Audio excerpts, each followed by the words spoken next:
कोई भी इन्होंने कोशिश की इलेक्शन से भागने की, हम सारी कौम इनको भागने नहीं देगी। इलेक्शंस ना करवाने के लिए इन्होंने कोई भी कोशिश की, सुप्रीम कोर्ट के फैसले के खिलाफ गए, आइन के खिलाफ गए। सारी कौम को मैं आज कह रहा हूं कि हम सब निकलेंगे। अभी से आप अपनी तैयारी करें, क्योंकि अब अगर हम ना निकले तो और छोड़े, अल्लाह माफ नहीं करेगा हमें। कोई तरीका है इनके पास, कोई रोड मैप है इनके, क्या कैसे ये अब मुल्क को इस दलदल से निकालेंगे।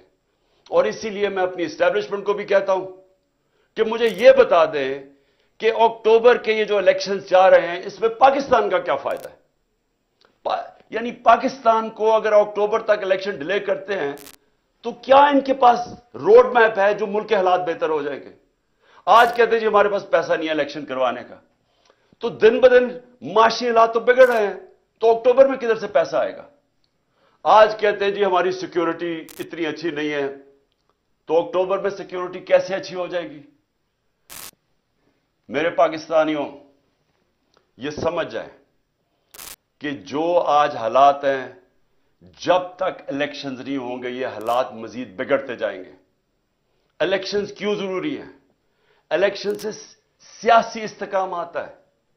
इलेक्शन से जब यह पता चलता है कि 5 साल तक गवर्नमेंट आ गई है, तो उसके ऊपर इत्मीनान आ जाता है।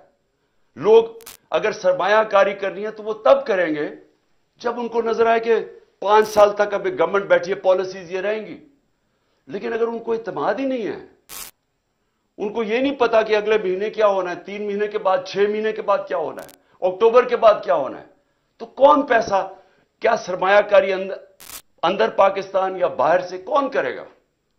तो ये तो एक बंद गली के अंदर पाकिस्तान को लेके जा रहे हैं, और सिर्फ अपने मफादात के लिए, इलेक्शन से भागने के लिए। तो मैं आखिर में अपनी सारी कौम को आज ये पैगाम देना चाहता हूं। देखिए, अगर ये आइन से पीछे हटे और ये जो अभी हमें इनके नजर आ रही है इनकी नीयत, इलेक्शंस ना करवाने के लिए इन्होंने कोई भी कोशिश की, सुप्रीम कोर्ट के फैसले के खिलाफ गए, आइन के खिलाफ गए। सारी कौम को मैं आज कह रहा हूं कि हम सब निकलेंगे। अभी से आप अपनी तैयारी करें, क्योंकि अब अगर हम ना निकले तो और छोड़े, अल्लाह माफ नहीं करेगा हमें। क्योंकि ऊपर वाले का हुक्म है कि हक और इंसाफ के लिए खड़े हो। अल्लाह का हुक्म है कि आपके मुल्क में इंसाफ होगा तो आजाद होंगे। देखिए, आजादी क्यों, आजादी के लिए जब इंसान जद्दोजहद करता है और वो उसकी जान चली जाती है तो उसको शहीद कहते हैं। पैगंबरों के बाद सबसे बड़ा रुतबा शहीद का है। तो कितनी बड़ी अल्लाह ने हमारे पे फर्ज किया हुआ है कि आप इंसाफ के लिए, अपनी आजादी के लिए जद्दोजहद करें, और हमारी बेहतरी के लिए उसने कहा है। हम अगर ये जो नाइंसाफी करने जा रहे हैं और ये जो कोशिश कर रहे हैं कि धमकियां दे के किसी ना किसी तरह, साजिशें करके किसी ना किसी तरह इलेक्शन से निकले, और अगर हमने इनको कामयाब होने दिया तो ना अल्लाह माफ करेगा, ना तारीख हमें माफ करेगी, ना आपकी आने वाली नस्लें आपको माफ करेंगी। क्योंकि इंसाफ है, आइन है तो इंसाफ है, क्योंकि आइन बताता है कौन से कानून पर मुल्क चलता है। कानून आपकी बुनियादी हकूक की हिफाजत करता है। कानून बताता है कि पाकिस्तान में मुल्क में चलना कैसे है। तो जब अगर आइन ही नहीं है तो फिर तो जंगल का कानून है। फिर तो ताकतवर फैसला करेगा कि कौन सी आइन की शिक उसने माननी है और कौन सी उसने मुस्तरद करनी है। फिर तो ताकतवर का कानून हो गया जो कि जंगल का कानून है। इसलिए मेरे पाकिस्तानियों, आपने मेरी कॉल की इंतजार करनी है। इन्होंने अगर आइन के ऊपर ना चले, मैं आज आपको सबको कह रहा हूं, ये आप सब पे फर्ज है। मैं अपने नौजवानों को कह रहा हूं, मैं अपनी ख्वातीन को कह रहा हूं, मैं अपने बुजुर्गों को कह रहा हूं, मैं अपने बच्चों को कह रहा हूं कि जब तक आपने अपने इंसाफ और आजादी के लिए जद्दोजहद ना की, हमारे मुल्क का कोई मुस्तकबिल नहीं है। मैं इंशाअल्लाह पूरी आखिर तक अपने मुल्क के आइन के साथ खड़ा रहूंगा, क्योंकि मैं फिर से बताऊं, मेरी जहाद आज से 27 साल पहले थी इंसाफ के लिए।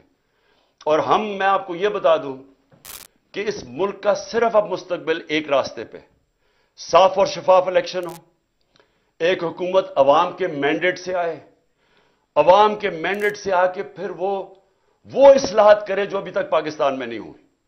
कैसे जुडिशल रिफॉर्म्स हो, governance reforms, civil service reforms, हमारी गवर्नमेंट कॉर्पोरेशन जो इतना नुकसान कर रही है उनको रिफॉर्म करें, हम रूल ऑफ लॉ कायम करें, हम सबको ताकतवर को कानून के नीचे लेके आए। यह सबसे बड़ी रिफॉर्म है। हम हर रिफॉर्म करें कि एक मुल्क में लेवल प्लेइंग फील्ड हो, इंसाफ के सामने सब एक बराबर हो। और मैं आपको यकीन दिलाता हूं कि उसी के बाद पाकिस्तान उठेगा। और वो उठेगा कैसे?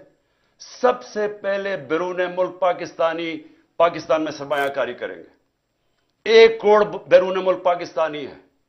जो उनके पास डॉलर्स हैं, सारे पाकिस्तान में कम डॉलर्स हैं 22-23 करोड़ लोगों के, जो सिर्फ 1 करोड़ लोगों के पास डॉलर्स हैं।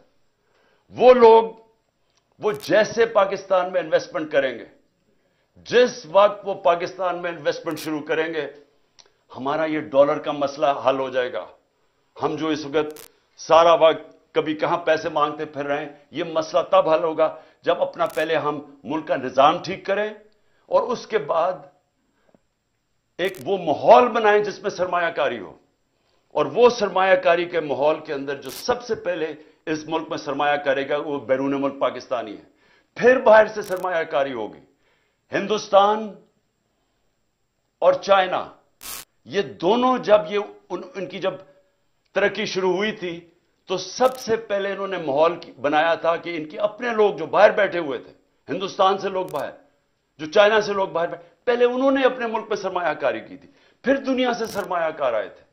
हमारा इस वक्त सबसे बड़ा मसला यह है कि 140 मुल्कों में से पाकिस्तान का रूल ऑफ लॉ यानी इंसाफ के निजाम में हम 129 है। जब हम 129 रहेंगे तो यहां सरमायाकारी कोई नहीं करने लगा। वही पाकिस्तानी जाके दुबई में प्रॉपर्टी ले लेते हैं, वही पाकिस्तानी बिजनेसेस दुबई में करते हैं, अमेरिका, इंग्लैंड, यूरोप चले जाते हैं। सिर्फ 20,000 पाकिस्तानियों ने दुबई में 10.4 अरब डॉलर की प्रॉपर्टी खरीदी हुई है। सिर्फ 20,000 पाकिस्तानियों ने 10.4 अरब डॉलर।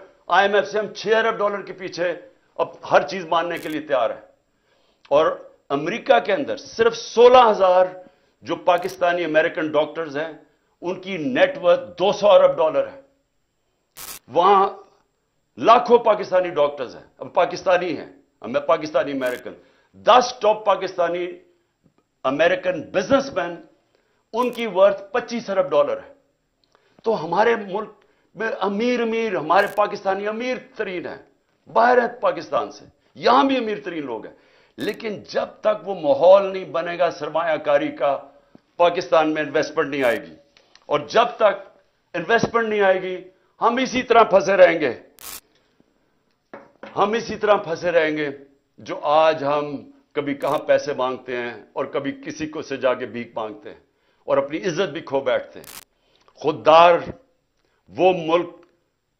वो खुददार मुल्क जो कि इलामा इकबाल की सोच थी, जो कायद आज़म हमारे खुददार लीडर थे, वो बनाने के लिए सबसे पहला कदम रूल ऑफ लॉ है, कानून की हुक्मरानी है। मैं आखिर में ये आपको बता दूं कि हम सब इलेक्शन की तैयारी कर रहे हैं। हमने अपनी इलेक्शन की तैयारी शुरू कर दी है। कल से मैं जितने भी अपने आहिस्ता सब जो टिकट के एस्पिरेंट्स हैं, जो कैंडिडेट्स हैं, उनके कल से मैं इंटरव्यू शुरू करने लगा हूं। और इंशाल्लाह 10 दिनों तक मैं पूरे टिकट्स फाइनलाइज कर लूंगा, क्योंकि हम पूरी इलेक्शन की तैयारी कर रहे हैं। और अपनी कौम को भी मैं कहता हूं आपने भी पूरा इलेक्शन की तैयारी करनी है। और हमने किसी सूरत कोई भी इन्होंने कोशिश की इलेक्शन से भागने की, हम सारी कौम इनको भागने नहीं देगी।